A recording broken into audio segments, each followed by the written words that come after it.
En el capitalismo, el desarrollo de la técnica y la mayor productividad del trabajo terminan aumentando la miseria. Solo algunos se llevan las ganancias obtenidas a partir de la explotación de otros hombres. Los ricos florecen sobre nuestra miseria.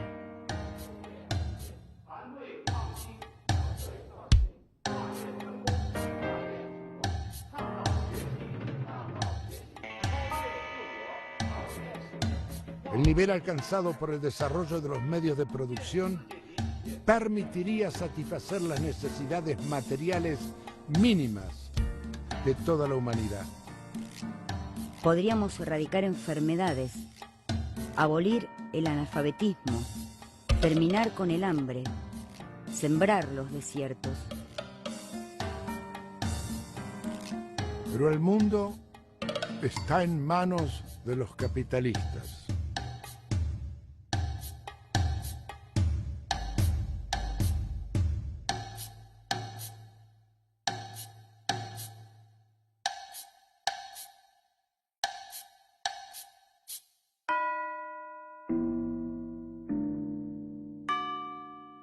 La democracia imperialista es una máscara que encubre la explotación de seres humanos, el saqueo del planeta y la destrucción del medio ambiente sin ninguna preocupación por las futuras generaciones.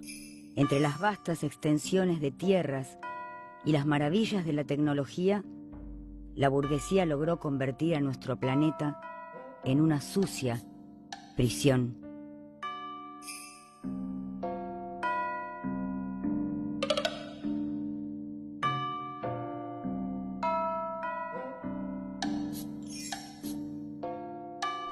Como decía Carlos Marx, la clase obrera no tiene nada que perder, más que sus cadenas.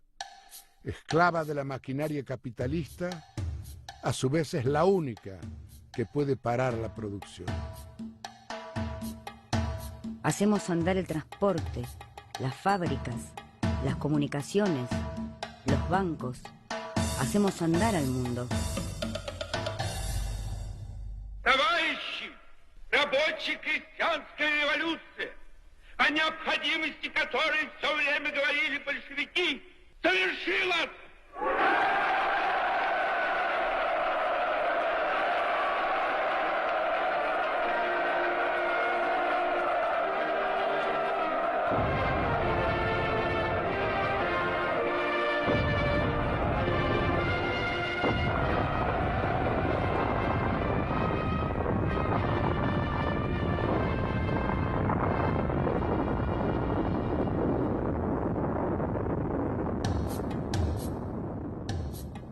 La historia de la humanidad es la historia de la lucha de clases.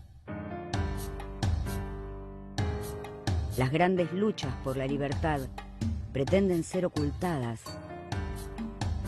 Si una revolución es derrotada por las armas, se busca que los vencidos sean olvidados. Si una revolución es traicionada desde adentro, se busca imponer la idea de que ese es el único final posible. Para seguir expropiándonos todos los días, los capitalistas necesitan expropiarnos nuestra historia. Y la historia más terrible para ellos es aquella que muestra que podemos vencer.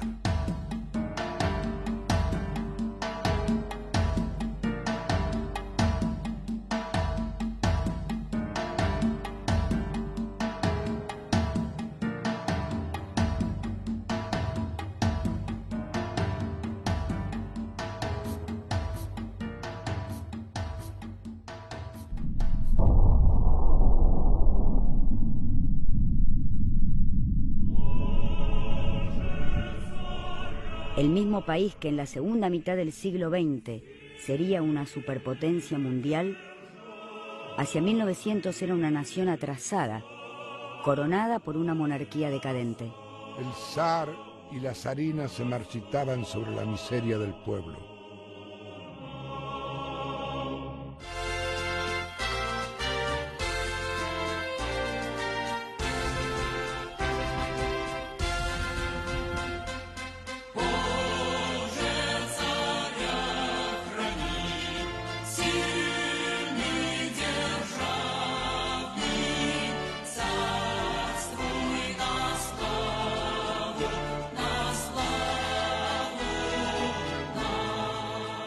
La Rusia zarista era un viejo imperio que oprimía múltiples nacionalidades.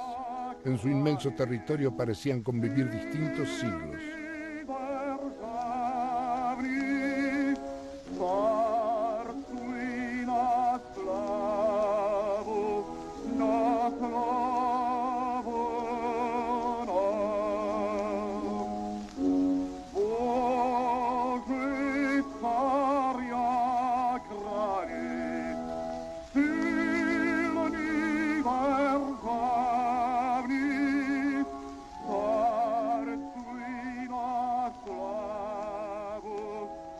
Una mayoría aplastante de campesinos sin tierra, pobres y analfabetos, oprimidos por la nobleza y los terratenientes, sobrevivían con una agricultura que se mantenía en el mismo nivel del siglo XVII.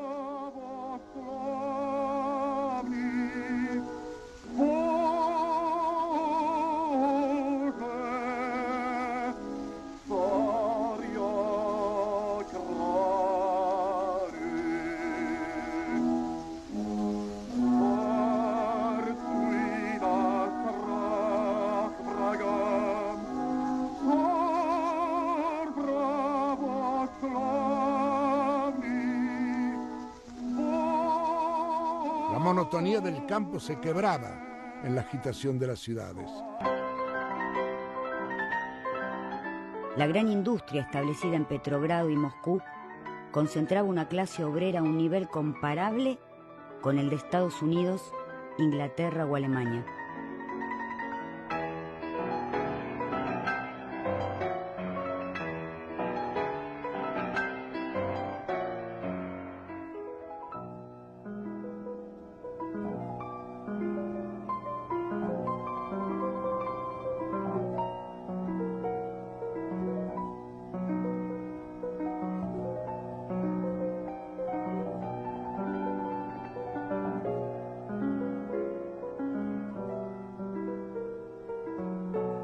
Los principales bancos, empresas y fábricas estaban en manos extranjeras. La burguesía rusa se hallaba directamente subordinada a las burguesías imperialistas por un lado y al zarismo y los terratenientes por otro.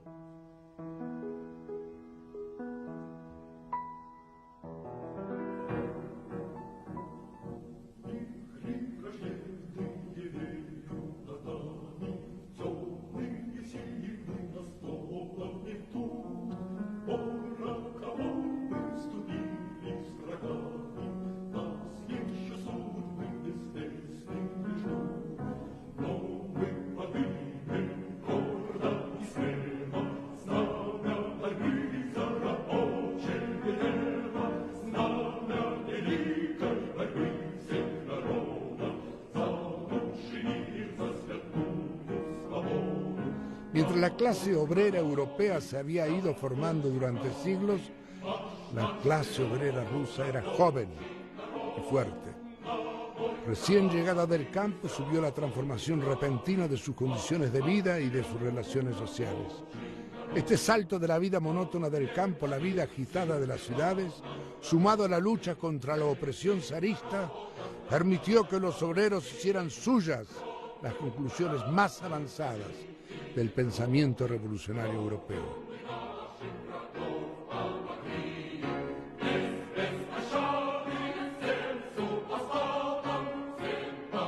Esta Rusia de los contrastes no tardaría en estallar.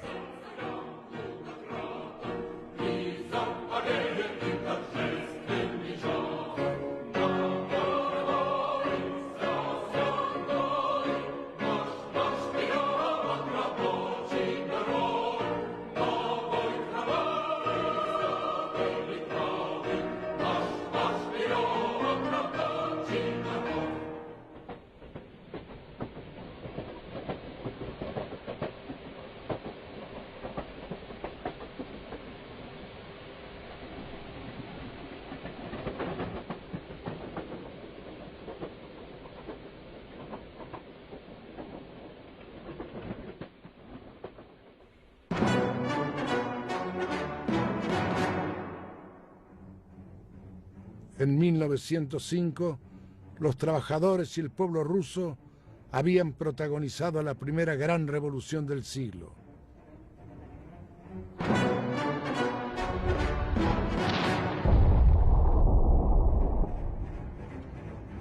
En 1905, el zarismo estaba en guerra con Japón. Para evitar la revolución, lo que nos hace falta es una pequeña guerra victoriosa, había dicho un ministro. Pero la guerra avanzaba hacia la derrota, y esa fue la chispa que encendió el descontento.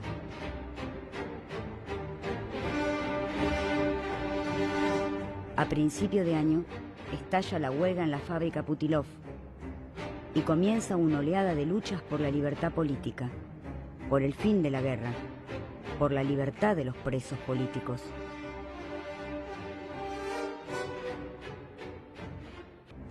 El 9 de enero, 140.000 obreros con sus familias, dirigidos por un cura, marchan pacíficamente al Palacio de Invierno, residencia del zar.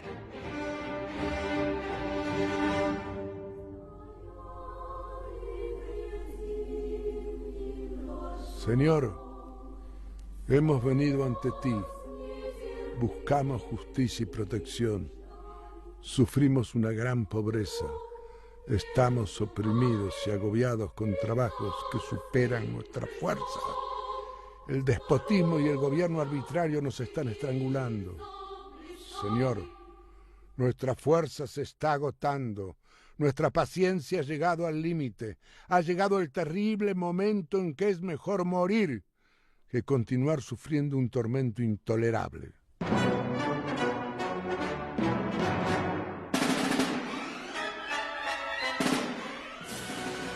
El zar recibió a la manifestación con una masacre.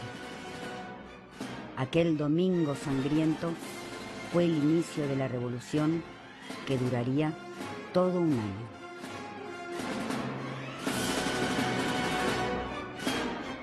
La oleada de huelga se extendió por todo el país.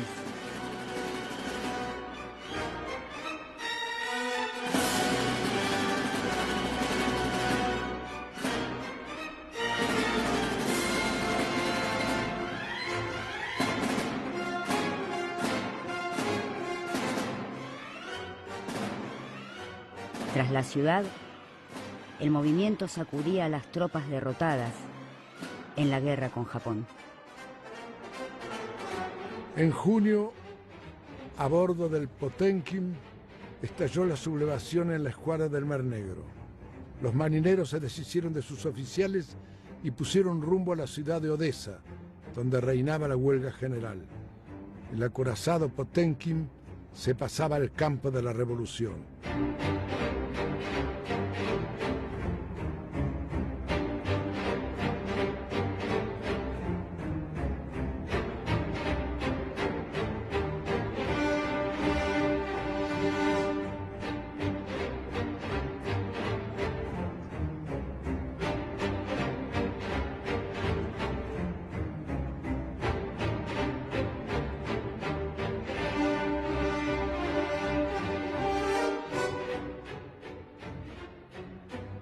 La tripulación de los buques enviada a reprimirlos se negó a disparar, pero no se unió a los sublevados.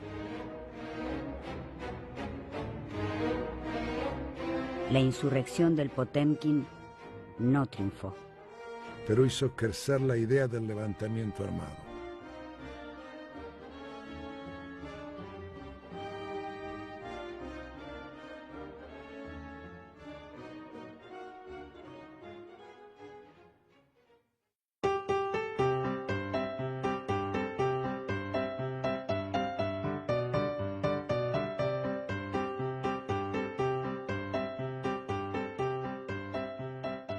El zar, acorralado, prometía libertades democráticas para desviar la revolución.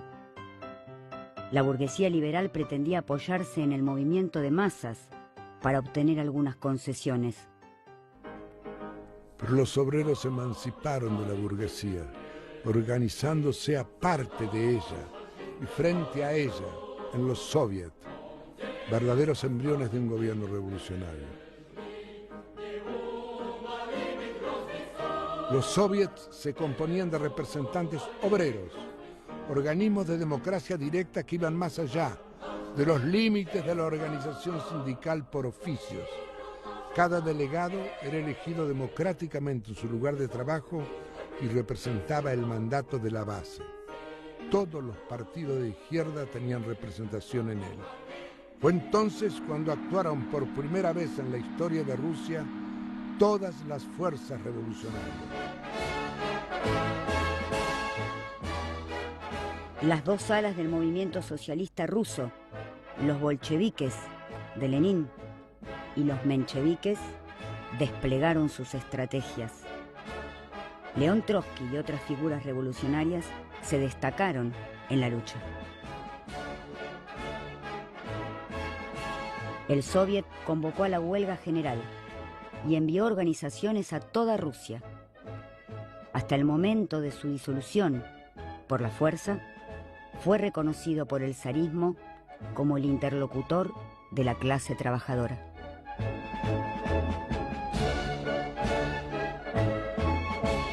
El Soviet proclamó la libertad de prensa. Se editaron libremente periódicos revolucionarios en todas las ciudades. Se organizaron patrullas para garantizar la seguridad de los ciudadanos. El Soviet dominaba el correo, el telégrafo y los ferrocarriles. Intentó instaurar la jornada de 8 horas. Hizo valer su propio orden democrático en la vida de las ciudades. Se abrieron las puertas de las universidades. En sus aulas, obreros, artesanos y empleados discutían libremente de política. Pero cuanto más ascendía el movimiento, con más odio se armaba la contrarrevolución.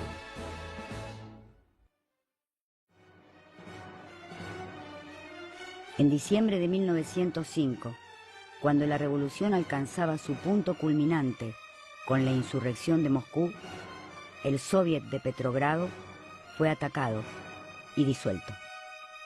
Los obreros armados ofrecieron resistencia durante 9 días en Moscú, pero el gobierno zarista terminó sangrientamente con la insurrección.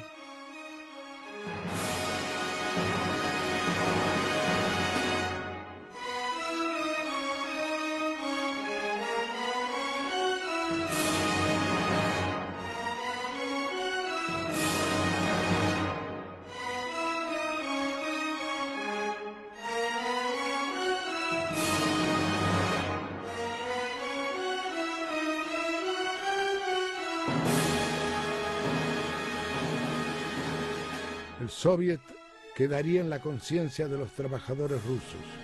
Durante 50 días el poder obrero naciente y el poder de la monarquía convivieron disputándose el control de la sociedad. Pero esta situación de doble poder no podía sostenerse por mucho tiempo. Uno debía barrer al otro. El zarismo estaba mejor preparado y la reacción triunfó sobre la primera revolución rusa.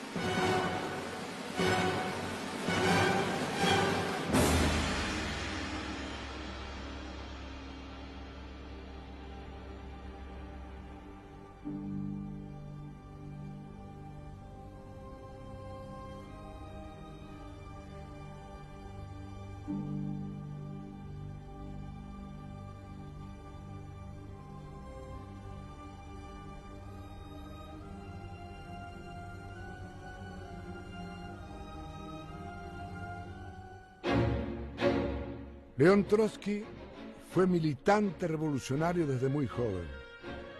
Por su actividad sufrió la cárcel varias veces y fue deportado. Prófugo de la justicia, regresó a Rusia en 1905 y fue elegido presidente del Soviet de Petrogrado. Con tan solo 26 años había sentido temblar el mundo bajo sus pies. Encarcelado y deportado a Siberia con toda la dirección del Soviet, su balance y perspectiva de la primera revolución rusa fue tajante. El mundo estaba preparado para la revolución socialista, incluso en la atrasada Rusia.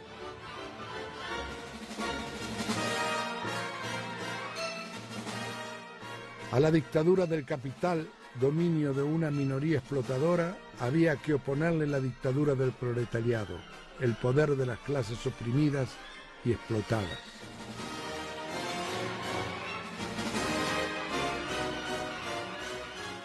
...1905 había demostrado la hegemonía política de la ciudad en un país mayoritariamente campesino. Para Trotsky, los trabajadores urbanos eran los que podían dar salida a las penurias de las masas campesinas, acaudillándolas hacia la toma del poder.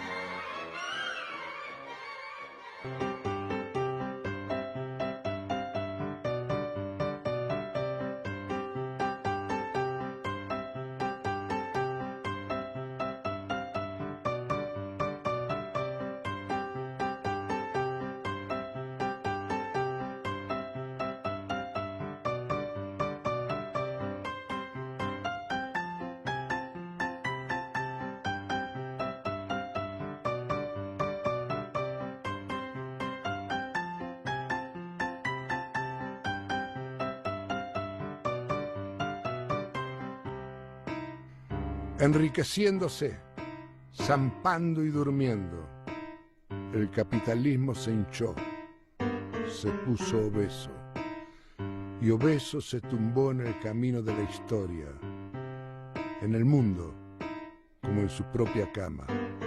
No es posible esquivarlo ni pasarlo de largo. El único remedio es volarlo.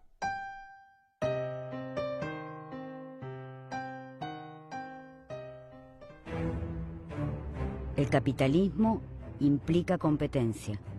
En 1914, la competencia capitalista adquirió una nueva dimensión. La concentración de la producción y del capital fue creando grandes monopolios que comenzaron a desempeñar un papel decisivo en la economía. La fusión del capital bancario con el capital industrial dio vida al capital financiero. Un puñado de estados ricos y poderosos compitiendo entre sí por el control de las materias primas, de las rutas comerciales y de los mercados, comenzaron a saquear el mundo. Quedó así soldada la división del planeta entre países opresores y oprimidos. Creció la rivalidad entre los viejos imperios coloniales y los nuevos que se estaban desarrollando. La economía se volvió política y la política estrategia militar. En su disputa por el control global, sumergieron al planeta en la masacre de la Primera Guerra Mundial. El espíritu de destrucción dominó las ideas hasta la glorificación y justificación de la muerte.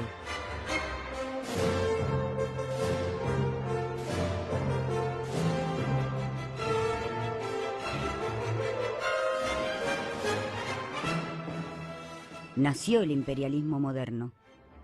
Se abrió una época de guerras, crisis y revoluciones que llega hasta nuestros días.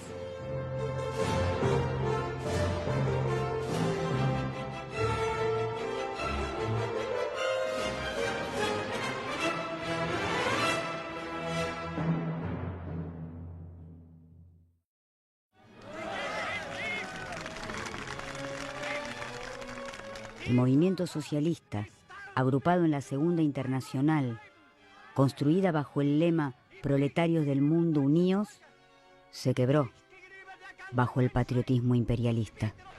La socialdemocracia alemana encabezó la traición. Con su fuerza formidable de 2 millones de miembros, 111 diputados, grandes sindicatos y una docena de diarios, había confiado más en las leyes del Estado que en la fuerza de la clase obrera. Los socialdemócratas declaraban que se podía llegar al socialismo por la vía pacífica, mediante la progresión de reformas parciales. En 1914 todos los parlamentarios socialdemócratas votaron a favor de la guerra imperialista y sus sindicatos firmaron la paz social.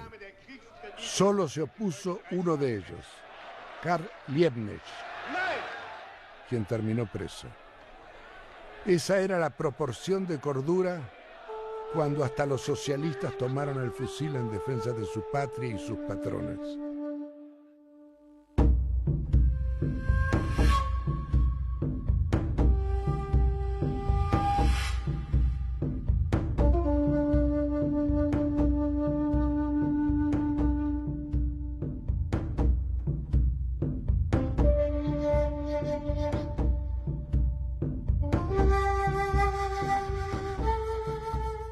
Y en medio de aquel inmenso manicomio se irguió el único cuerdo, Zimmerwald. Aquí Lenin, con un puñado de camaradas, se levantó sobre el mundo y alzó unos pensamientos más luminosos que el mayor de los incendios, una voz con más fragor todos los cañoneos. El puñado de revolucionarios que se oponía a la guerra logró reunirse en Zimmerwald, un poblado de Suiza. Eran apenas 38 delegados que mantenían vivo el legado internacionalista de Marx. Vladimir Ilich Ulyanov, Lenin, dirigente del partido bolchevique ruso, era el más firme de ellos. León Davidovich Bronstein, Trotsky, se encontraba en la conferencia. Rosa Luxemburgo y Karl Liebknecht, encarcelados en Alemania, no pudieron participar.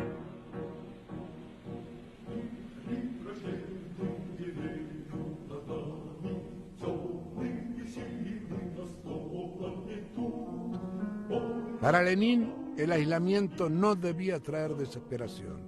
La gran guerra sería partera de revoluciones.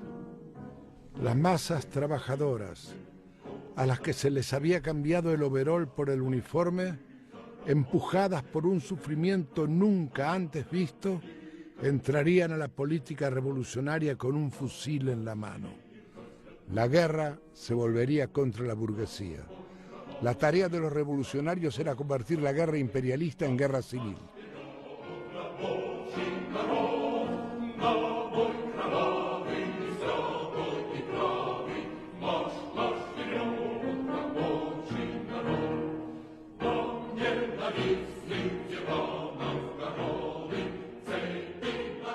Pronto serás grande, te darán un fusil.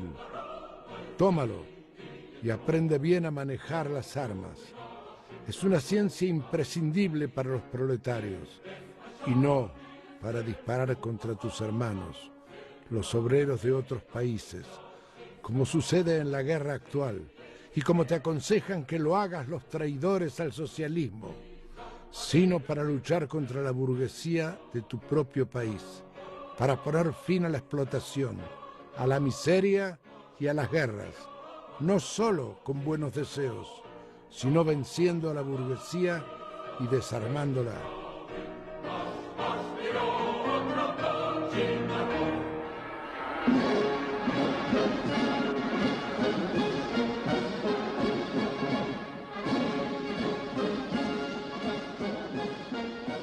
En 1914, el zarismo entra a la guerra como peón de Inglaterra y Francia.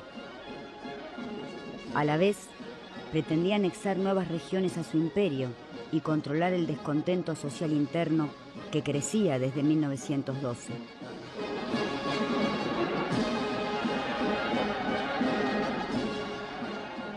Explotando el patriotismo, reclutó 10 millones de hombres en las aldeas.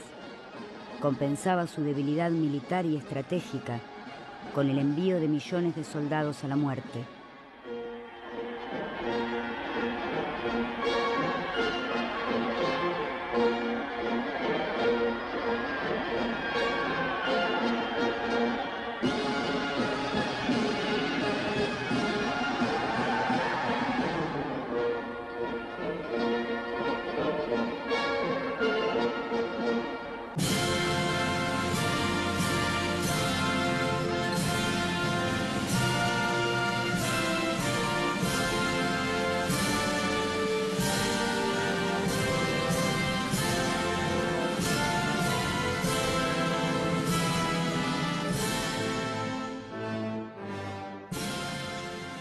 Escaseaban las botas y los rifles.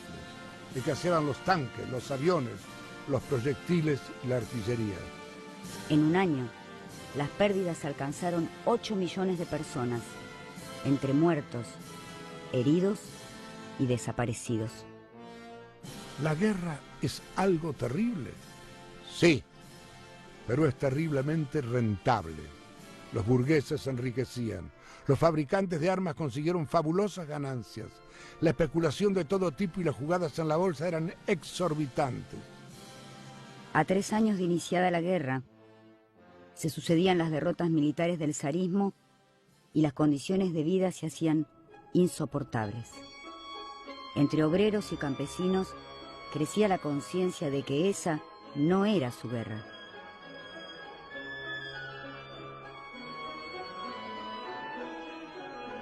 También en los barcos la radicalización era cada vez mayor. Los buques de guerra eran como fábricas flotantes. Entre la tripulación había un gran número de trabajadores calificados que habían salido de las fábricas. Muchos de estos marineros habían participado en los movimientos revolucionarios antes de la guerra.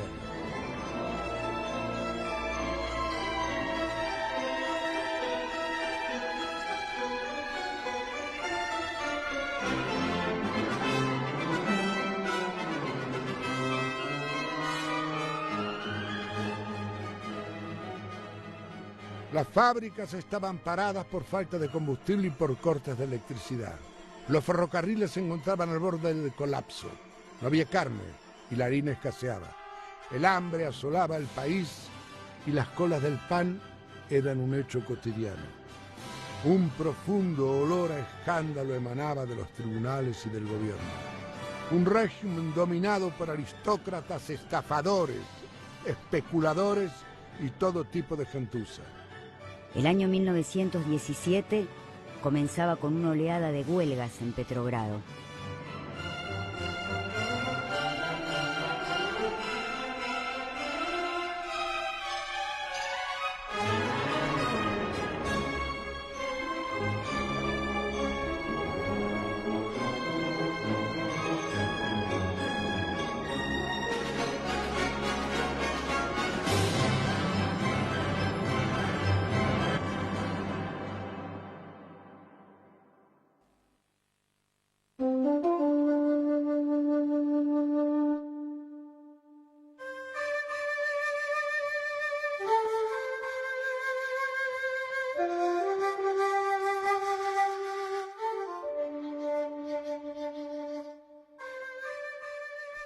No tengo palabras para describir los horrores de la última entrada.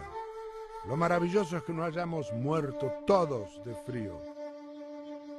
Solo me mantiene caliente el ardor de la vida dentro de mí. Olvido el hambre por el hambre de vida. No hay signo de vida en el horizonte. Y sí, miles de signos de muerte. Ni una brizna de pasto, ni un insecto. Supongo que puedo soportar el frío, la fatiga y el estar cara a cara con la muerte, también como cualquier otro. Pero para mí hay algo extra, la extensión universal de la fealdad.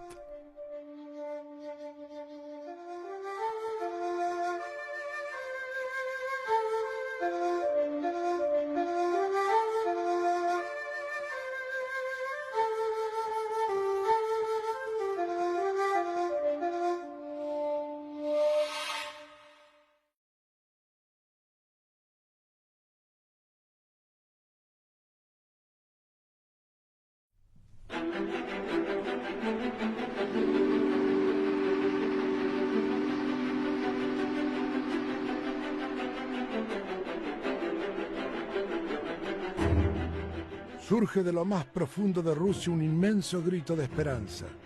En esa voz se mezcla la voz de todos los desesperados, los humillados, los desdichados. Febrero de 1917. Estalla la revolución más profunda de todos los tiempos. En una semana la sociedad se deshace de todos sus dirigentes, el monarca y sus hombres de leyes, la policía y los sacerdotes, los propietarios, los funcionarios, los oficiales y los amos quedan suspendidos en el aire. Las obreras textiles inician el movimiento en Petrogrado. A nadie se le pasó por las mentes que el Día de la Mujer pudiera convertirse en el primer día de la revolución. Ninguna organización había hecho un llamado a la huelga para ese día.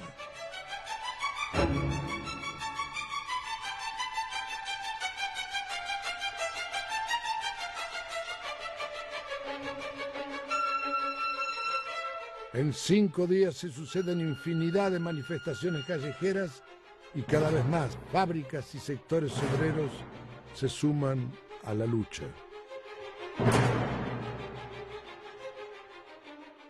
El movimiento se transforma en huelga insurreccional contra el régimen.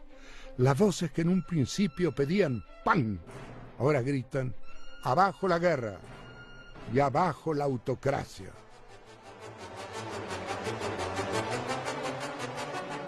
Las masas invaden las calles, se enfrentan al enemigo, ponen amistosamente la mano en la espalda de los soldados, atacan, se dispersan, de vez en cuando se apoderan de armas, transmiten noticias, recogen rumores y se convierten en un ser colectivo dotado de innumerables ojos, oídos y brazos. Por la noche, después de la lucha, sacan las conclusiones fundamentales. O la ametralladora barre la insurrección, o la insurrección se apodera de la ametralladora. Los obreros del barrio de Vibor, junto a los soldados más decididos, esbozan el plan de acción. La fuerza revolucionaria de las masas golpea sobre el ejército. Los soldados se fueron sublevando uno tras otro. Así, todos los batallones. En el 5º día de insurrección, los revolucionarios estaban en posesión de automóviles blindados con las banderas rojas desplegadas, sembrando el pánico entre las clases altas. Febrero de 1917. Ante una Rusia que bramaba como un océano, el zar abdicó y el soviet renació de nuevo.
La revolución de febrero de 1917 derrocaba al zar.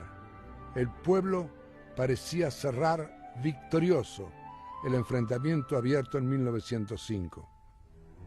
En los salones del Palacio de Táurida, Tenían lugar ahora las reuniones del nuevo Soviet de representantes obreros y soldados de Petrogrado. 2000 delegados soldados, 800 delegados obreros.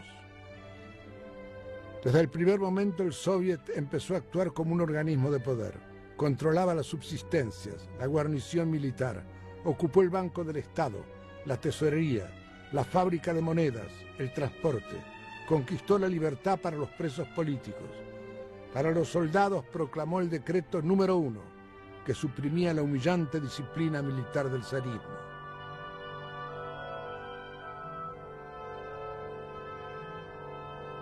Las masas se referenciaban en el Soviet, pero paradójicamente el poder había quedado en manos de la burguesía.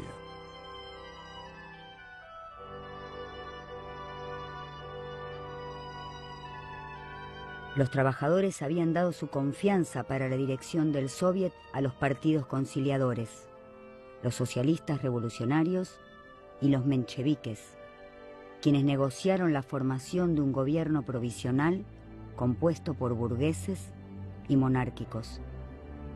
Así, tras la revolución, un antiguo príncipe terminó como primer ministro. El líder del derechista partido cadete, Milyukov, ministro del Exterior. El único personaje con popularidad sería Kerensky, ligado al Partido Socialista Revolucionario. Era visto por los trabajadores como su representante dentro del gobierno.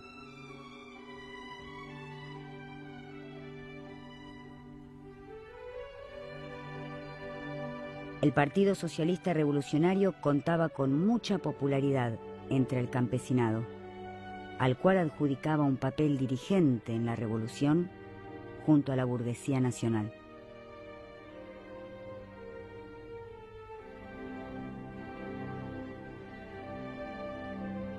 Los mencheviques se reivindicaban marxistas, pero eran la fracción más conservadora del movimiento socialista ruso. Para ellos, la atrasada Rusia no estaba preparada para la revolución socialista. Primero había que hacer una revolución burguesa, desarrollando el capitalismo y la democracia republicana. Su estrategia se oponía a la toma del poder por los trabajadores.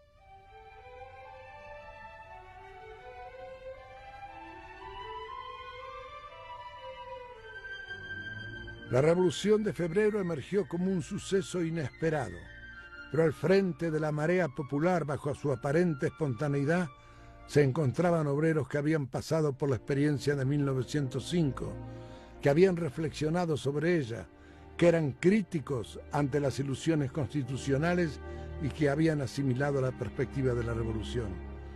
Entre ellos sobresalían los obreros templados y educados por el partido de Lenin. Tiraron abajo al zar, pero no pudieron poner el poder en manos de la clase obrera. Hacía falta la acción del Partido Revolucionario.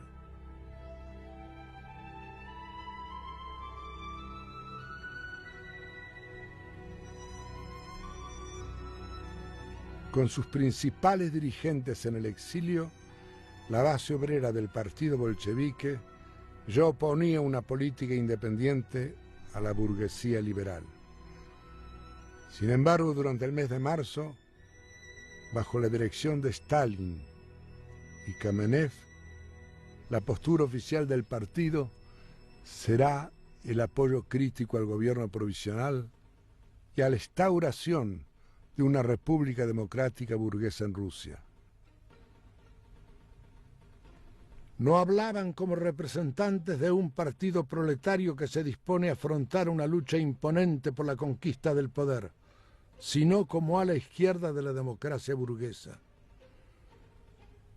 Pero esa posición no era compartida por Lenin, quien continuaba exiliado, ni por la base del partido que estaba desconcertada.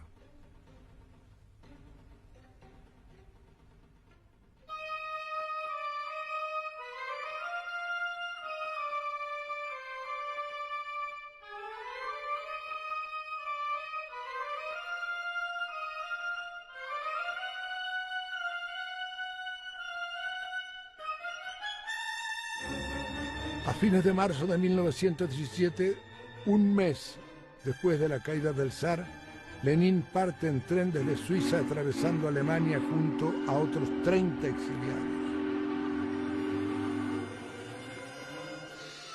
El tren se puso en movimiento. Eran las 3:10 y el mundo cambió brutalmente de horario. Millones de obuses destructores habían sido arrojados en el curso de la guerra mundial. Los ingenieros continuaban inventando las armas más pesadas, las más poderosas y las más devastadoras. Pero ningún obús fue más devastador y más decisivo que este tren, con su cargamento de revolucionarios, los más peligrosos y más decididos del siglo. Este tren, que se lanzaba a través de toda Alemania hacia Petrogrado, se preparaba para hacer explotar el orden de los tiempos.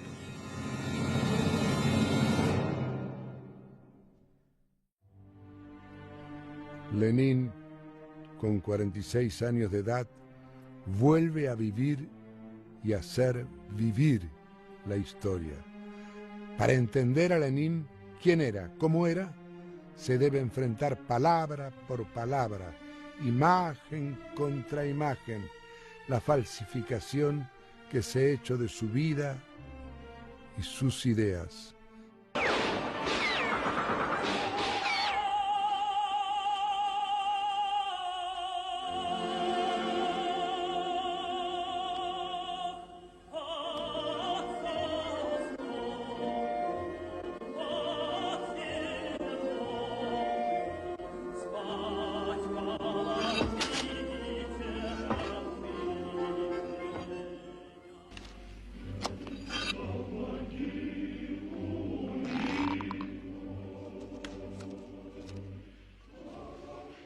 En vida de los grandes revolucionarios, las clases opresoras los someten a constantes persecuciones, mentiras y calumnias.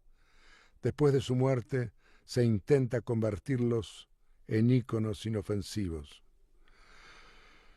Burócratas corrompidos lo embalsamaron para transformarlo en una figura inofensiva.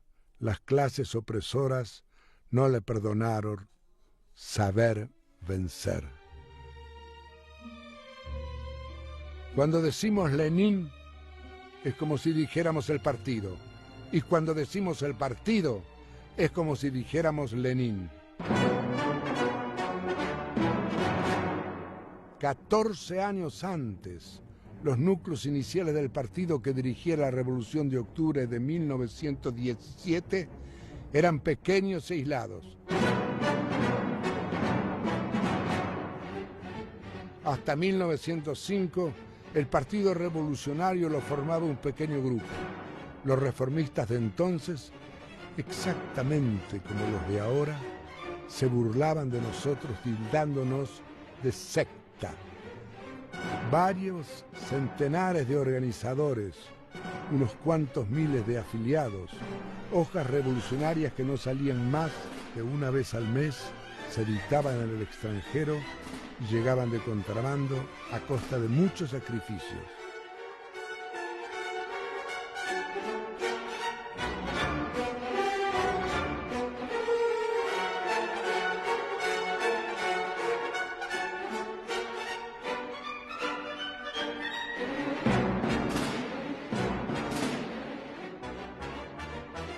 No obstante, en 1905 el panorama cambió por completo en el curso de unos meses. Los centenares de revolucionarios se transformaron de pronto en millares.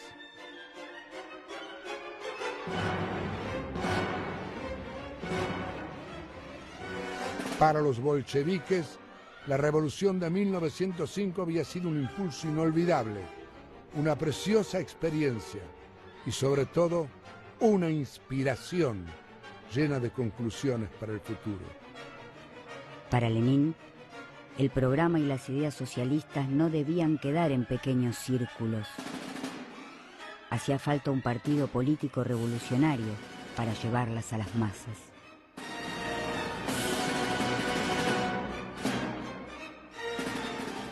Un militante revolucionario debía ser capaz de aprovechar el menor detalle para exponer ante todos sus convicciones socialistas.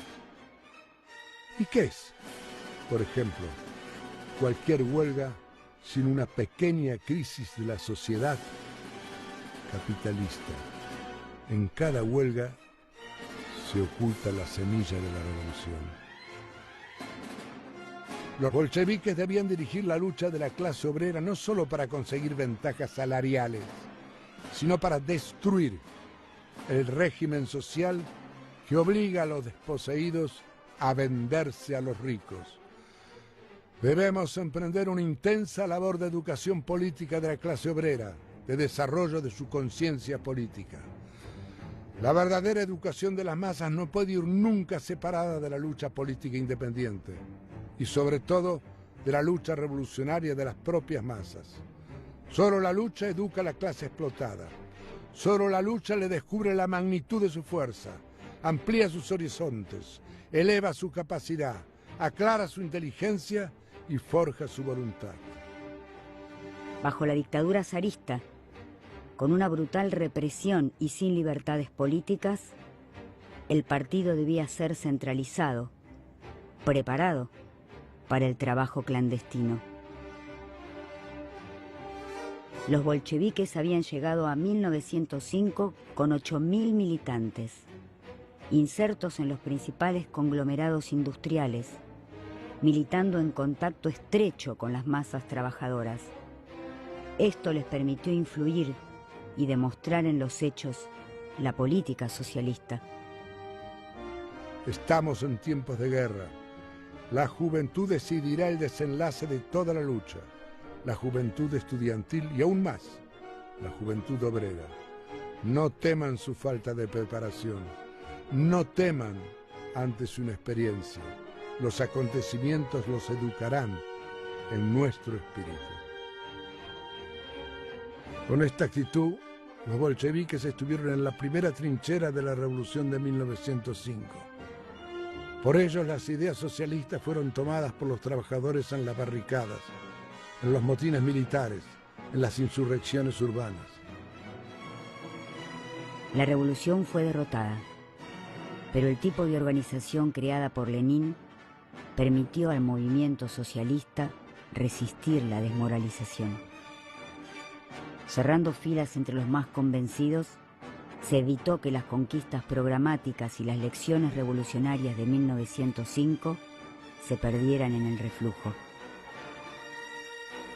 Su principal conclusión de 1905 fue confirmar una de las tesis fundamentales de Carlos Marx, que la insurrección es un arte. Nosotros mismos no hemos estudiado ni enseñado a las masas de manera suficiente este arte. Ahora debemos corregir con toda energía ese descuido. No basta tomar partido en cuanto a las consignas políticas.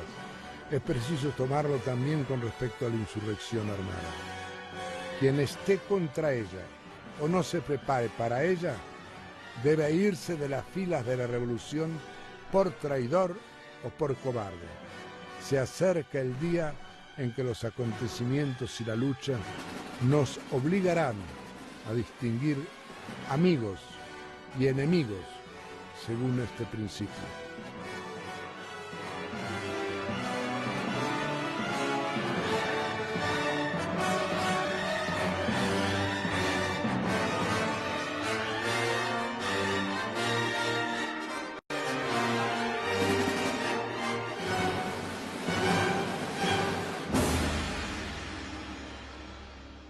Lenin regresó a Petrogrado el 3 de abril de 1917.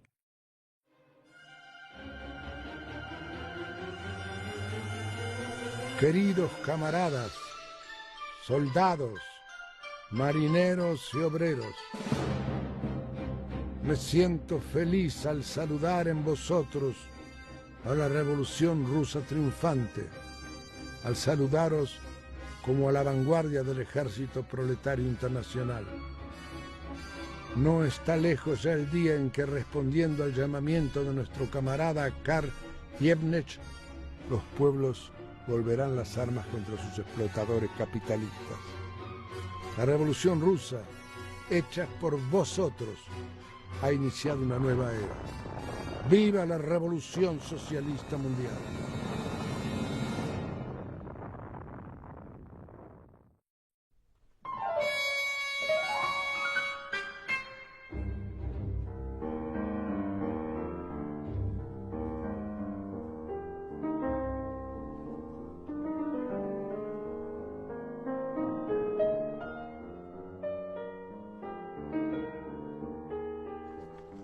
La Revolución de Febrero creó una situación de doble poder. Los soviets armados eran irreconciliables con el poder estatal. Los dos poderes rivalizaban inevitablemente y se preparaban para el futuro enfrentamiento. En abril se manifiesta la primera crisis del doble poder.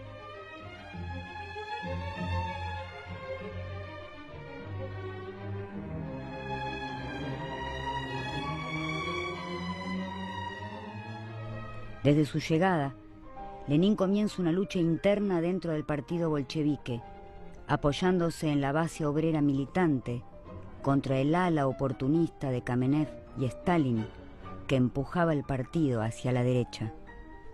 Presenta entonces sus tesis de abril. Lenin preguntó, ¿por qué no se ha tomado el poder? Los viejos bolcheviques repetían, porque no se ha superado la primera etapa, que es democrática y burguesa. Lenin respondía, esto es absurdo. La única razón es que el proletariado no es lo bastante consciente todavía y está suficientemente organizado. La fuerza reside en manos del proletariado, pero la burguesía resultó más consciente y mejor preparada. El poder burgués se manifiesta. Milyukov, ministro de Exterior, declara la necesidad de continuar con la guerra para anexar nuevas regiones a Rusia. El gobierno provisional plantea respetar los compromisos contraídos con Francia e Inglaterra y prepara una ofensiva militar en el frente. Lenin batalla dentro del partido. La guerra de Rusia sigue siendo imperialista, de rapiña, también bajo el nuevo gobierno provisional. En virtud del carácter capitalista de este gobierno, es intolerable el más mínimo apoyo. El poder obrero también se manifiesta. Superando las vacilaciones de la dirección conciliadora del Soviet, el 18 de abril, 30.000 manifestantes armados se lanzan a las calles de Petrogrado al grito de «Abajo la guerra» y abajo Milyukov. Pero las tesis de abril iban más allá. Debemos reconocer que en la mayor parte de los soviets, los bolcheviques estamos en minoría frente al bloque de partidos conciliadores que llevan la influencia de la burguesía y la clase obrera. La estrategia bolchevique debe ser explicar pacientemente la necesidad de conquistar todo el poder para los soviets, ya que es la única forma posible de gobierno revolucionario.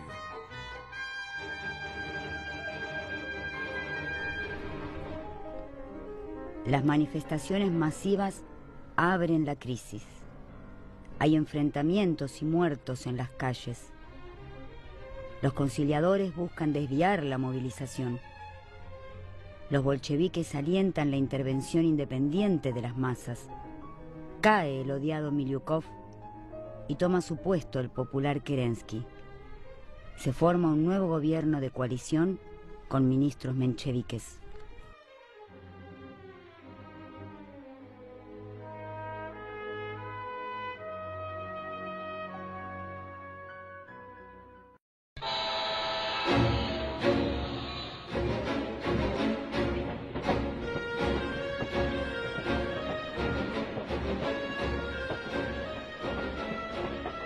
Trotsky, tras 12 años de exilio, enfrentando múltiples dificultades y un mes de detención en un campo de prisioneros de guerra, consigue regresar desde Estados Unidos.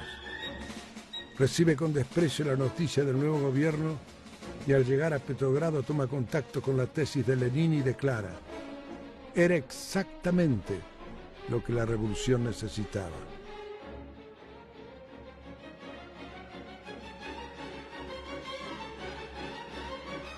En su primera intervención en el Soviet afirma: 3 preceptos revolucionarios: desconfiar de la burguesía, vigilar a los jefes y no confiar más que en las propias fuerzas.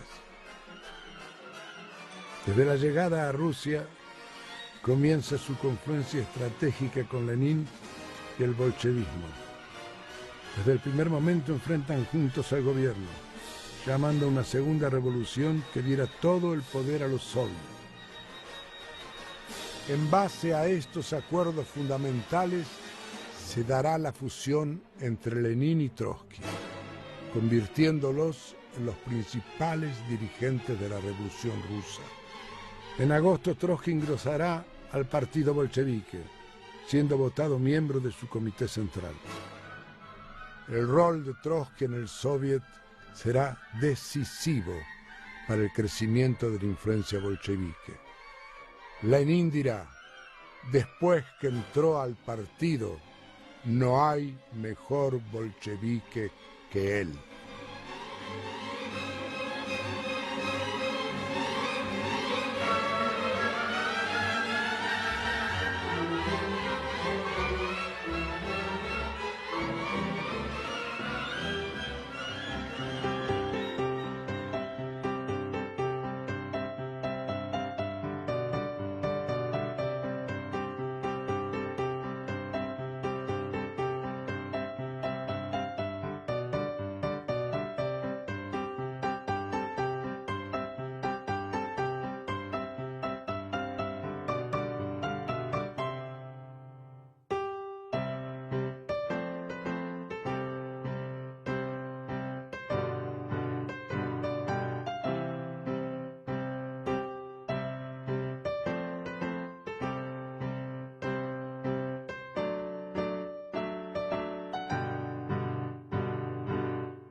El verdadero fundamento de la revolución era el problema de la tierra.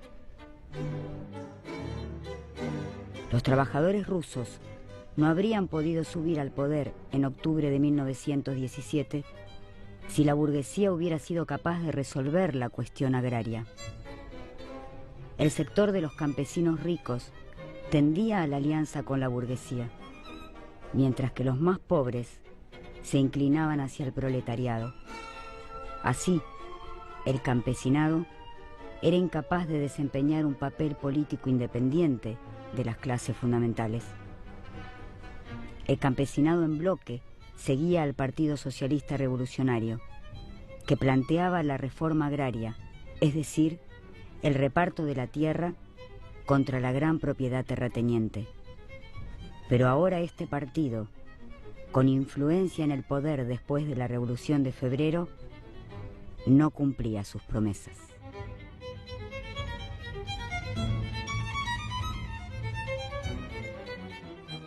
El partido bolchevique adopta el programa del reparto y la entrega inmediata de la tierra, que permitirá soldar la alianza obrera y campesina hacia la toma del poder. Para Lenin y Trotsky, un levantamiento insurreccional en las ciudades debía coincidir con la guerra campesina.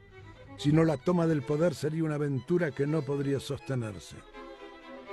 La búsqueda de esta coincidencia marcará la política de los bolcheviques durante los próximos meses para lograr una revolución triunfante.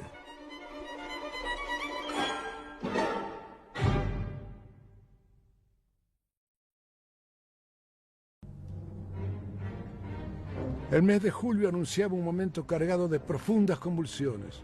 A 4 meses de la Revolución de Febrero, esta había dado ya todo de sí. Las masas veían que las condiciones de vida habían empeorado y se sentían defraudadas. Navegaban hacia una segunda revolución. Los trabajadores giraban hacia posiciones radicalizadas. Ya un mes antes, en junio, habían marchado contra la dirección conciliadora del Soviet, enarbolando las consignas bolcheviques: abajo los ministros capitalistas, todo el poder a los soviets. Ese mismo día, el gobierno democrático burgués había puesto en marcha una nueva ofensiva militar en el frente. Unas semanas más tarde, intentaba ocultar la derrota. La renuncia de 4 ministros capitalistas profundizó la crisis del gobierno. La flota del Báltico y los marinos de Kronstadt incitan a lanzarse a las calles. La noticia de que 500 dotaciones del regimiento de ametralladoras serían enviadas al frente agitó a las tropas, que respondieron planteando el levantamiento armado contra el gobierno de coalición. Los agitadores bolcheviques llamaban a esperar mientras persistiera el desfasaje entre el estado de ánimo impaciente de Petrogrado y la situación retrasada en las provincias. Pese a ello, la impaciencia de los soldados no podía contenerse. Delegados de los regimientos recorren fábricas y cuarteles en busca de apoyo. En la fábrica Putilov y en toda la barriada de Viborg, la situación tomó un carácter turbulento. El 3 de julio se interrumpe la producción industrial. Las fábricas sublevadas organizan escuadras y arman destacamentos de la Guardia Roja. 70.000 marineros entran a la acción. Una gran manifestación recorre las calles. Por el centro avanza el regimiento de ametralladoras. Alrededor van las columnas de obreros. Al frente un estandarte donde se lee: todo el poder a los soviets.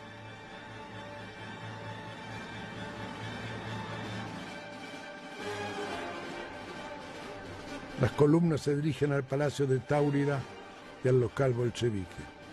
Los bolcheviques comprenden que no pueden abandonar a las masas a su suerte. Deciden encabezar la acción para que se resuelva pacíficamente. La derecha organiza provocaciones. Hay disparos y enfrentamientos en las calles.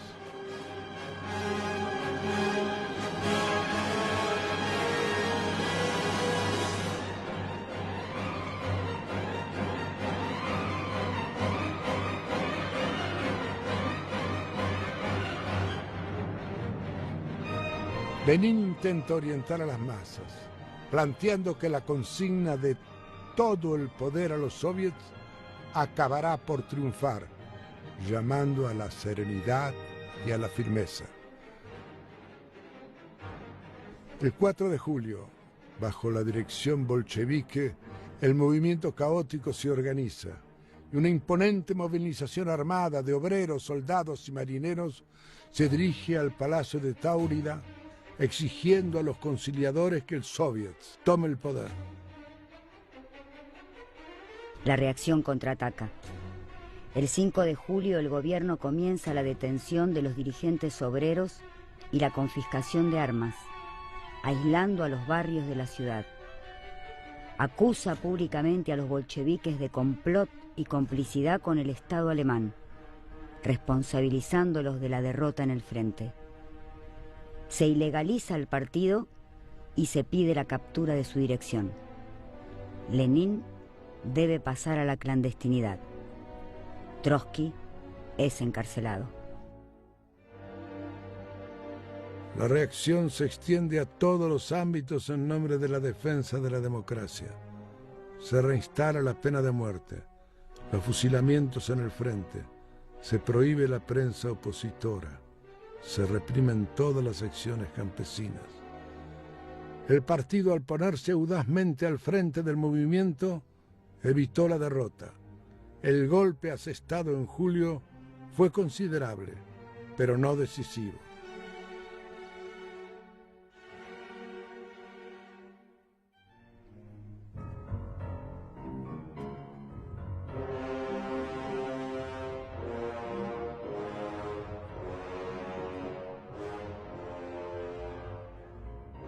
Se abre el momento de la reacción dentro de la revolución. Kerensky asume todos los poderes y designa a Kornilov, un general zarista, como jefe del ejército. Las clases poseedoras apoyan al nuevo gobierno mientras preparan la contrarrevolución. La reacción levanta la cabeza. En agosto, Kornilov lanza un golpe militar contra el gobierno que le permita liquidar a los soviets y a la revolución. Impotentes ante esta situación, presionados por las masas dispuestas a combatir, los partidos conciliadores se ven obligados a devolver una acotada legalidad a los bolcheviques.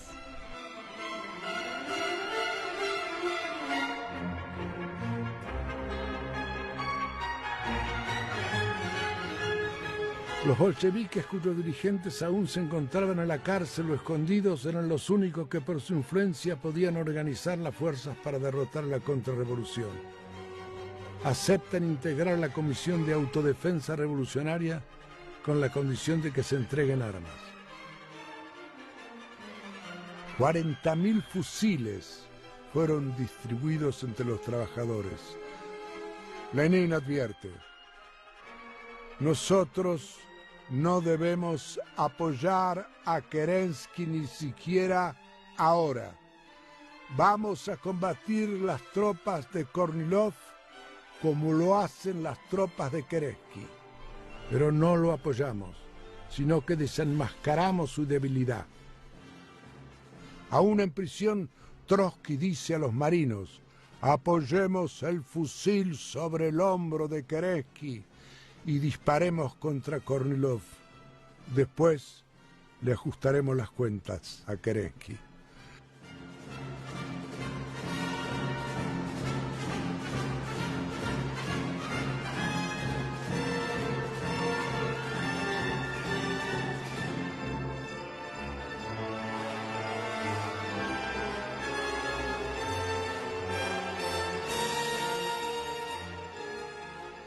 Los ferroviarios obstaculizan las vías.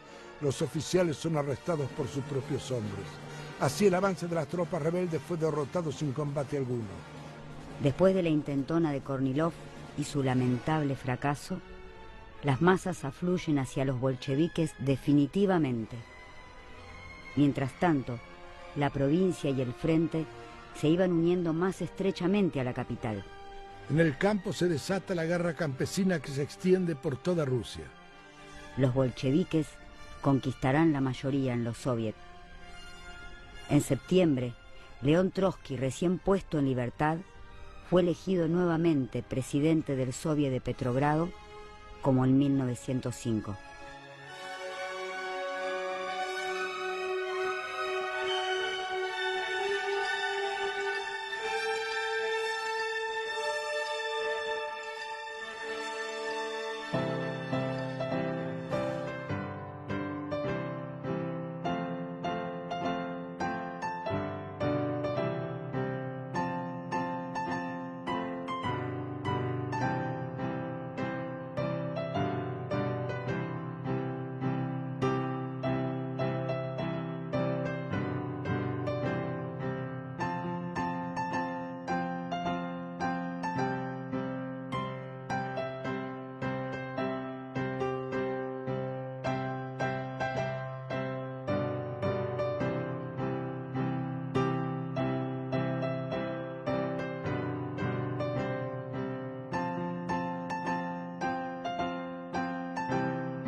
Lenin en la clandestinidad proclamaba: los desórdenes cada vez más frecuentes y mayores en los países beligerantes y el comienzo de los motines en el ejército y la flota alemana demuestra claramente que nos encontramos en el umbral de la revolución socialista mundial.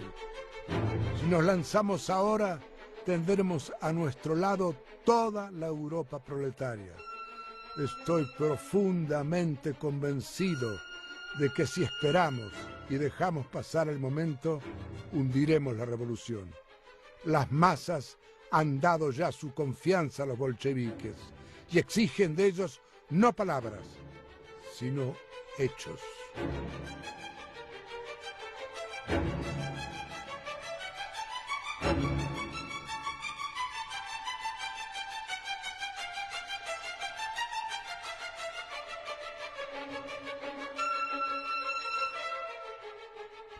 El 10 de octubre se reúne en Petrogrado el Comité Central del Partido Bolchevique y aprueba impulsar la insurrección armada para derrocar al gobierno capitalista. 10 votos a favor, contra 2 de Zinoviev y Kamenev. La fecha se mantendría en secreto.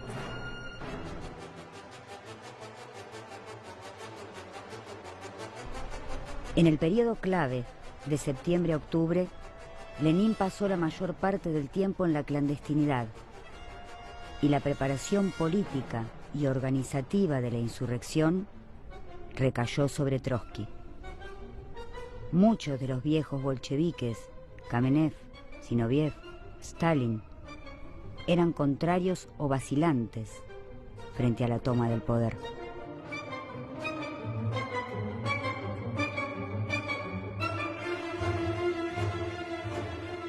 A principios de octubre, la flota alemana se encontraba en el Golfo de Finlandia amenazando a la Petrogrado revolucionaria. Los marinos del Báltico combatieron valerosamente al enemigo y lanzaron un llamado internacional. Nuestra escuadra, atacada por fuerzas alemanas superiores, sucumbe en una lucha desigual. Ninguno de nuestros buques rehuirá el combate, pero no por orden de cualquier despreciable gobernante. ¡No! Combatirán por la conservación de Petrogrado, hogar de la revolución. Oprimidos de todo el mundo, levantad la bandera de la insurrección. Los alemanes se apoderaron del archipiélago, quedando a las puertas de la ciudad. Kerensky decide evacuar la capital y entregarla sin luchar. La burguesía rusa sentía un odio mucho más ardiente por la Petrogrado roja que por los generales alemanes. Nosotros, los bolcheviques, declaramos que no tenemos nada de común con este gobierno de la traición al pueblo. Ponemos en guardia a los obreros, soldados y campesinos de toda Rusia. Petrogrado está en peligro, la revolución está en peligro, el pueblo está en peligro. Y dirigiéndonos al pueblo le decimos: todo el poder a los soviets.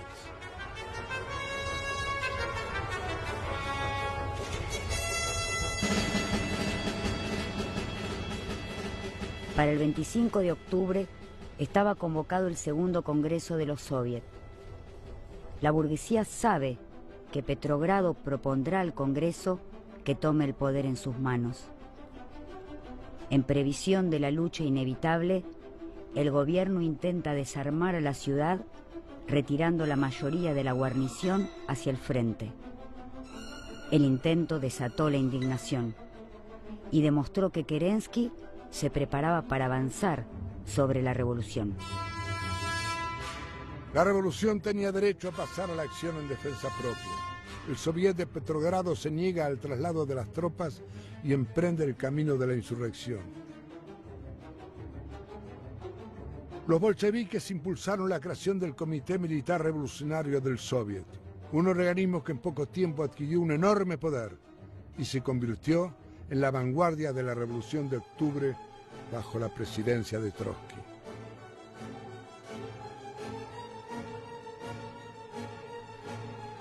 Desde ese momento no se movía un arma sin el permiso del comité, y el mismo comité hacía peticiones públicamente de armamento para los trabajadores. Así, los preparativos para la insurrección tenían lugar en las narices mismas de las autoridades.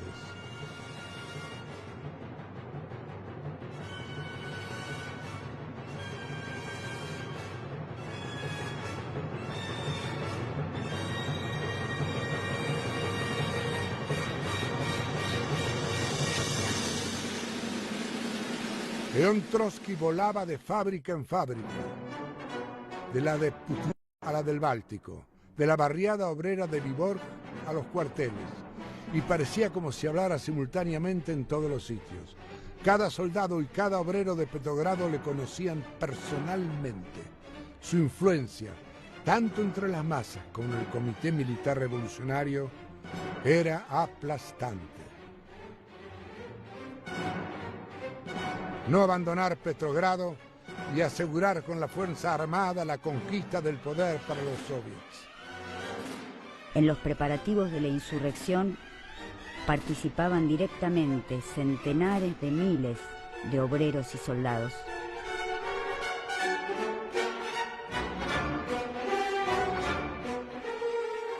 El 24 de octubre, desde el Palacio de Invierno, el gobierno decide movilizar tropas del frente y otras ciudades para reprimir Petrogrado, clausurar los periódicos que incitan a la insurrección y apresar al Comité Militar Revolucionario.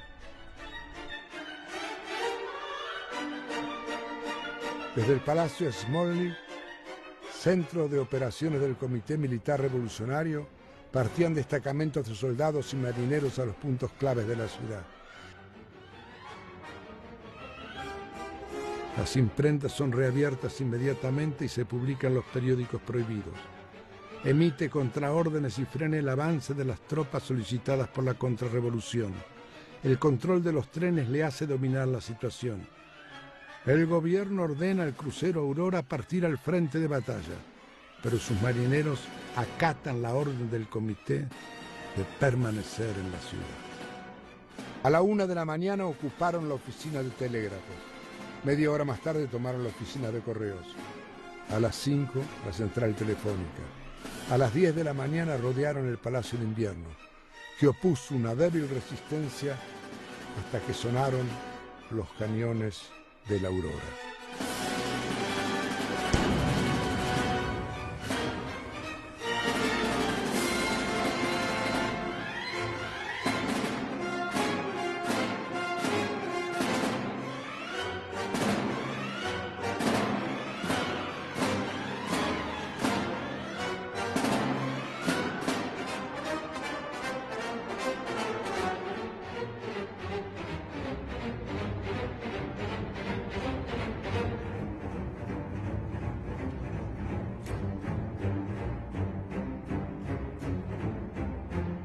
El motivo por el cual la insurrección se llevó a cabo tan rápidamente y casi sin bajas no fue militar ni técnico, fue político. El 90% del trabajo de la insurrección se había hecho de antemano.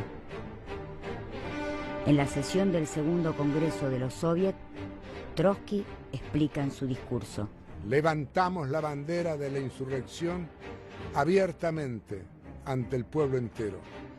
La consigna de la insurrección era todo el poder a los soviets a través del Congreso de los Soviets. Nos dicen que no esperamos al Congreso para el levantamiento. Nosotros lo hubiésemos querido, pero Kerensky no hubiera dejado sesionar el Congreso. La tarea de nuestro partido fue hacer posible que el Congreso de los Soviets tomara el poder. Si el Congreso se hubiese visto rodeado por fuerzas contrarrevolucionarias, no hubiera podido hacerlo. Para cumplir esa tarea hacía falta un partido que arrancase el poder de manos de la contrarrevolución y dijera: aquí tenéis el poder y vuestro deber es tomarlo.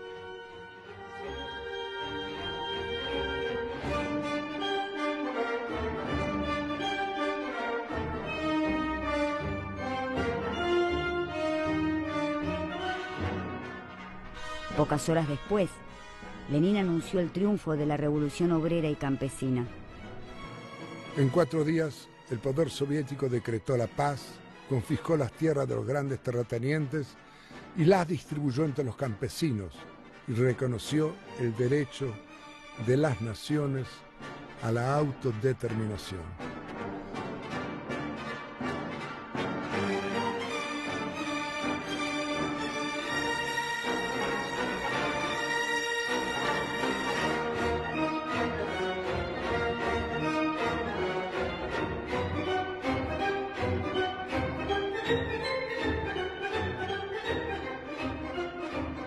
Los delegados del Segundo Congreso se diseminaron por el país para difundir la noticia del triunfo en Petrogrado y asegurar la victoria del poder soviético.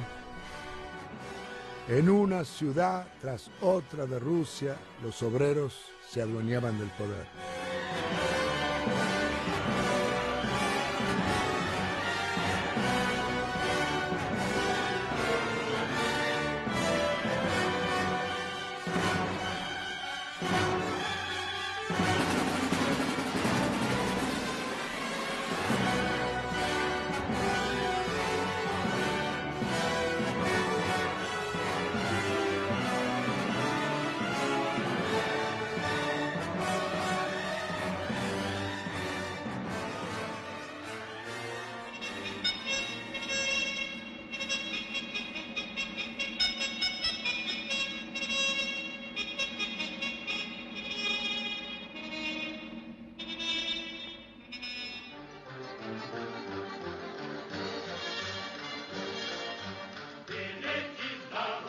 Como en toda revolución, la toma del poder no fue su episodio final.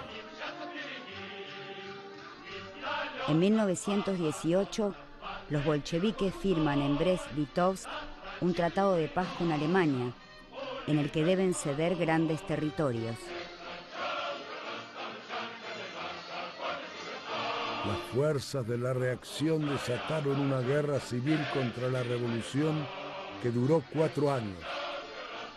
Los imperialistas que se habían enfrentado en la guerra se unían ahora en una gran coalición contrarrevolucionaria. 21 ejércitos extranjeros invadieron la Rusia de los soviets.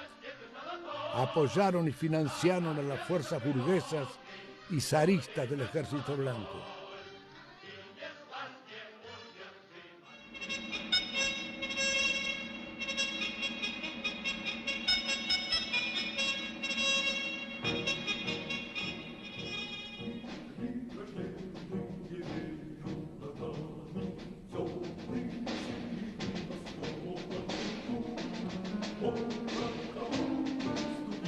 De las entrañas del pueblo ruso, Trotsky creó una nueva fuerza proletaria, el Ejército Rojo, que asombró al mundo con sus victorias. 1 a 1 hizo retroceder a los enemigos de la revolución.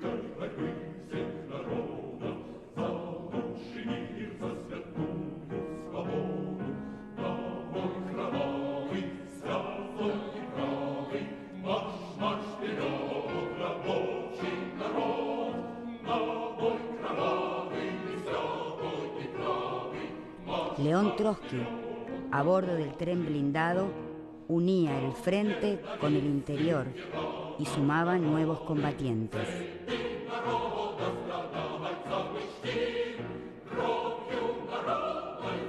Por cada región sobre la que avanzaba expropiaba la tierra y se le entregaba a los campesinos pobres.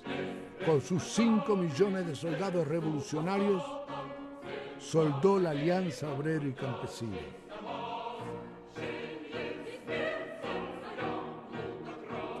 Por primera vez, el pueblo ruso iba a una guerra por sus propios intereses.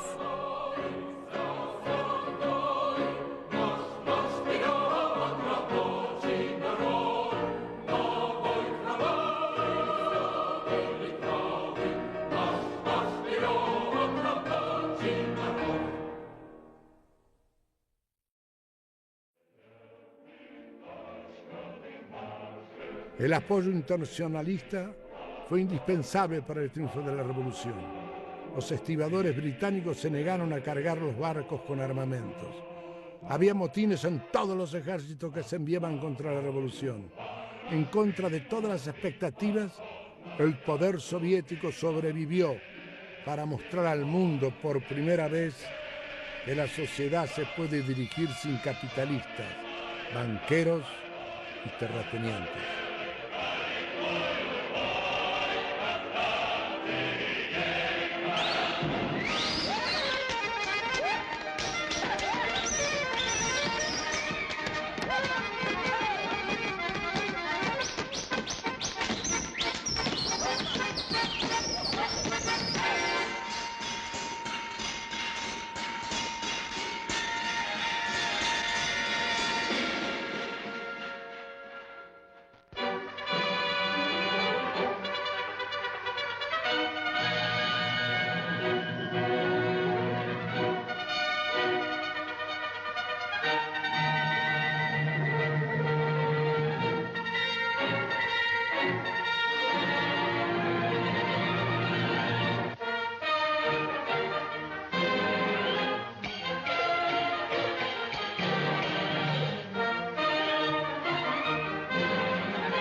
Lenin y Trotsky fundan la Tercera Internacional y proclaman: ha empezado la era de la revolución proletaria mundial.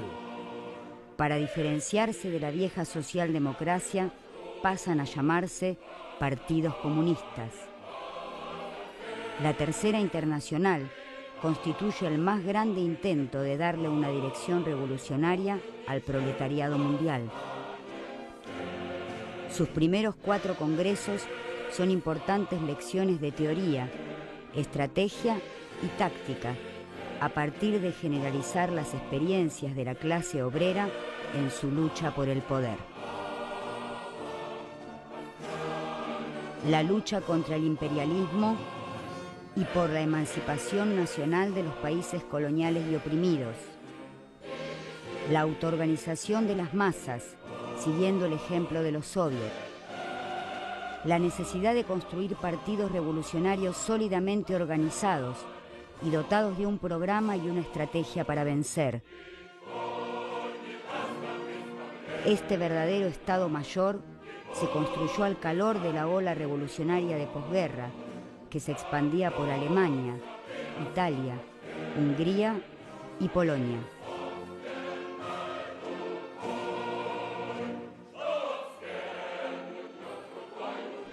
Sin embargo, estos procesos fueron derrotados por las traiciones de la vieja socialdemocracia y por la inmadurez de los nuevos partidos comunistas. Y Rusia quedó aislada. Para Lenin y para Trotsky, la Revolución de Octubre y la dictadura del proletariado en Rusia eran el comienzo de la Revolución Mundial. Sin la victoria más o menos rápida del proletariado de los países adelantados, el Estado obrero ni siquiera podría mantenerse en Rusia. Abandonado a sus propias fuerzas, caerá o degenerará. Más exactamente, primero degenerará y luego caerá. Al atraso cultural, económico y social heredado del zarismo, se sumaban las consecuencias de la guerra civil. Las masas estaban exhaustas y muchos de los más experimentados bolcheviques habían muerto en el frente.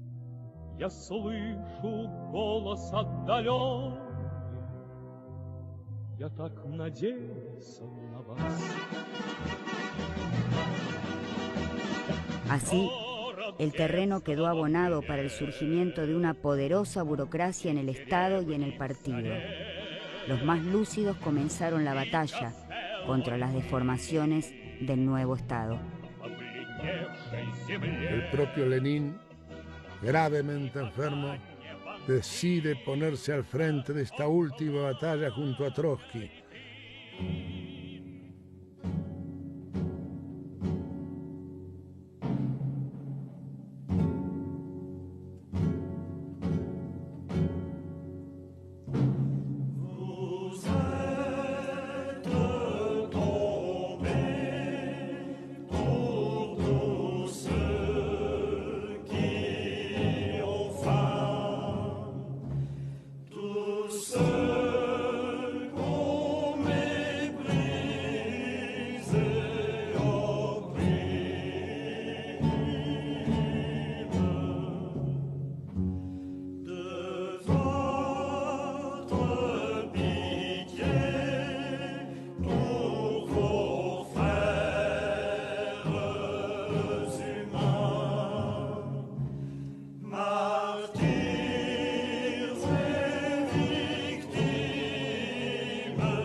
Tras su muerte en 1924 es momificado y convertido por la casta burocrática en un ícono inofensivo.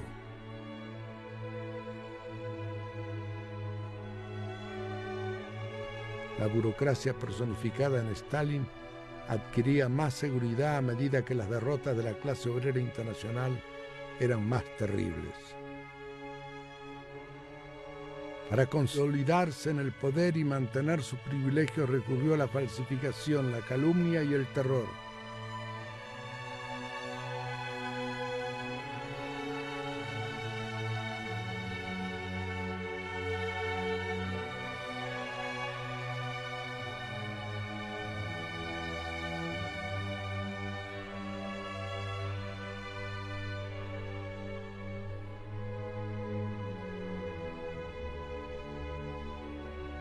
Progresivamente se hizo del control del partido, del Estado y de la Internacional.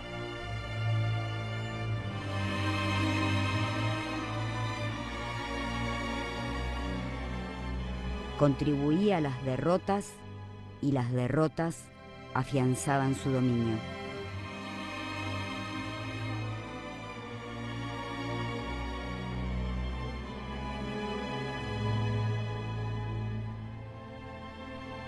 Concentró todo el poder en sus manos, liquidando el poder democrático de los soviets.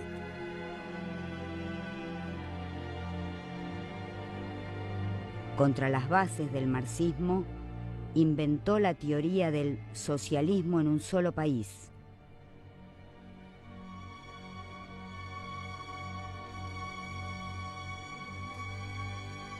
En cada provincia, en cada región, la depuración fue sangrienta. En los aberrantes juicios de Moscú, toda la vieja guardia bolchevique fue sometida al exterminio físico. Fueron fusilados los organizadores del partido, los participantes en la Revolución de Octubre, los edificadores del Estado soviético, los héroes de la guerra civil y los mejores generales del Ejército Rojo. Stalin's trial against me is built upon false confessions extorted by other inquisitorial methods in the interest of the ruling clique.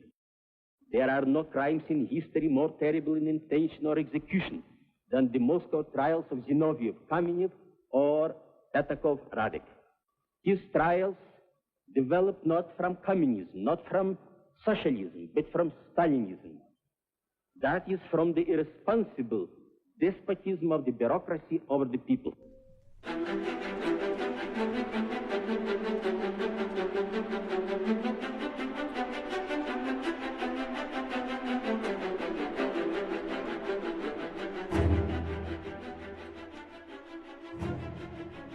El partido que tomó el poder en 1917 fue el Partido Bolchevique de Lenin. La burocracia estalinista masacró al partido y le expropió su nombre.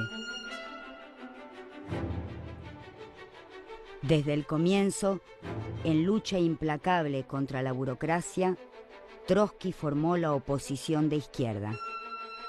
Stalin no dudó en ver en él a su principal adversario. Por medio de la calumnia más infame, lo expulsó del partido y del territorio ruso.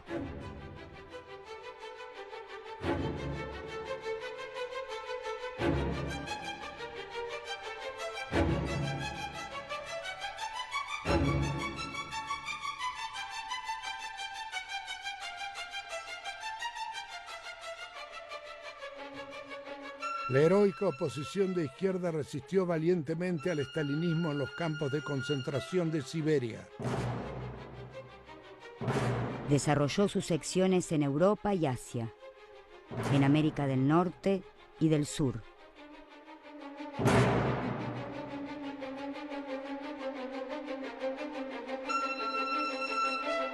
Contra la degeneración de la Tercera Internacional, Trotsky y sus camaradas fundan la Cuarta Internacional en 1938 para luchar por la Revolución Socialista Mundial.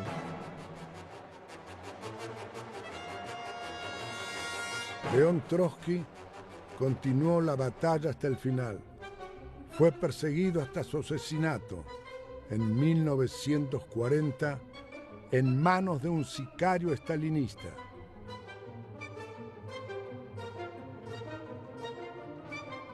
El papel fundamental de Trotsky fue mantener la continuidad del bolchevismo revolucionario y nadar contra la corriente en la noche negra del estalinismo.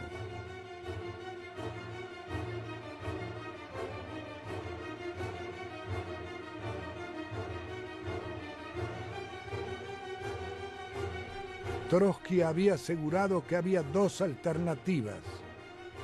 O los trabajadores derribaban a la casta burocrática mediante una revolución política y regeneraban al Estado obrero, o inevitablemente la burocracia terminaría restaurando el capitalismo en Rusia.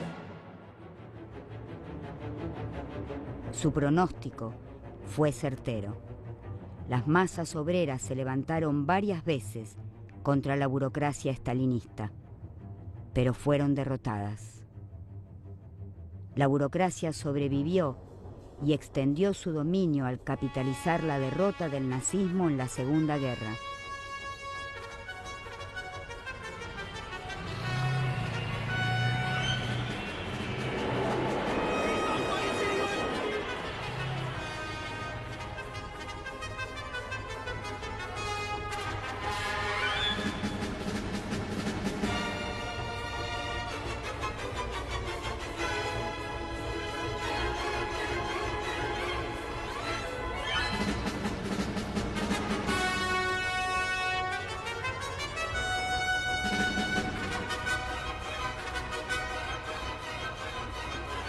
En los años 80, las distintas burocracias estalinistas y maoístas comenzaron a implementar reformas procapitalistas. Así, los levantamientos de 1989 y la caída del muro de Berlín pudieron ser capitalizados por fuerzas políticas, empezando por las mismas burocracias que terminaron imponiendo la restauración capitalista.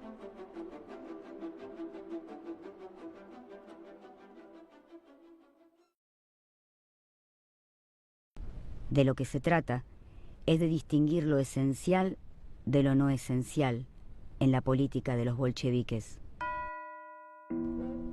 No se trata de esta o aquella cuestión secundaria sobre tácticas, sino de la capacidad del proletariado, su fuerza para actuar, de la voluntad de poder del socialismo como tal.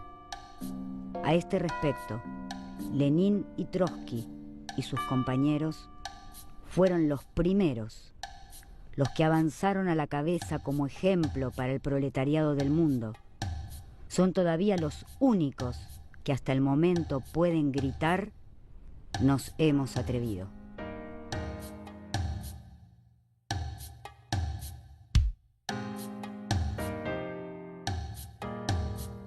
Los revolucionarios rusos aprendieron de la Comuna de París y de las mejores experiencias de la clase obrera. Los revolucionarios de este siglo tenemos en la Revolución Rusa y en todas las revoluciones del siglo XX una enorme cantera de enseñanzas.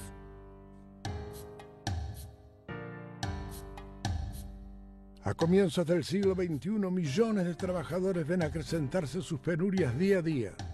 La barbarie capitalista anuncia las grandes convulsiones que han caracterizado el siglo XX. Las crisis, las guerras y las revoluciones. En nuestros días, Lenin, Trotsky y el partido bolchevique siguen invocando el espectro de la revolución y el socialismo. La búsqueda de la verdad histórica es un combate esencial en esta lucha. El capitalismo merece perecer. De esto se trata cuando pensamos en octubre de 1917. Recuperar la memoria revolucionaria para preparar la victoria del mañana. O bien, recuperar la memoria revolucionaria para mañana saber vencer.